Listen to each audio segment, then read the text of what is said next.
Metong beses kamong may ligtas, parati na kang ligtas.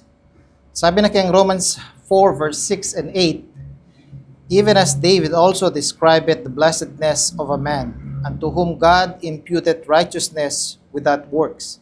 Nakinig ang salita na ning Ginoo, iharing David, kukwento na nung makanano ya mapagpala o may pala ing metong nga tao.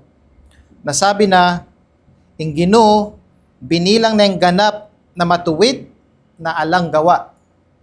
Na nanong akita mo ken, ikalupa na kayang verse 7, sabi na, saying, blessed are they whose iniquities are forgiven and whose sins are covered. Nakalupa na kayang biyan ng Haring David, nung lawenta yayaring David, binatilyo ya pamo. Kelabana ni keng may kilaban niya kang Gulayat, pete ni Gulayat, hanggang anyang meging hari ya, takalya pete, uling makigera ya, makilaban niya, nung lalawen mo, base kang gawa na, dakalya pete, dakala kasalanan na, maragula kasalanan ng gawa na. Pero uling ingginu, binilang neng ganap neng matuwid.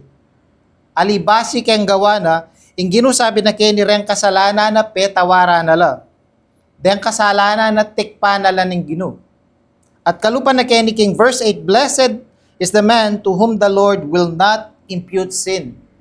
Na ingginu, eno ibilang ren kasalanan na even detang kasalanan na daratang pa.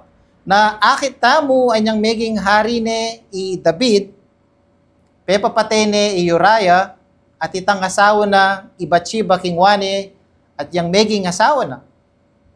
At nung base me keng gawa ng Haring David, maragula kasalanan nita, pero kalupa na ning sinabi na, ingginu, binilang neng ganap ng matuwid, i Haring David, hanggang alayang gawa. Na, misan pa, kening Romans 4, verse 6 and 8, metong kang beses menampalataya, o meligtas, parati na kang ligtas.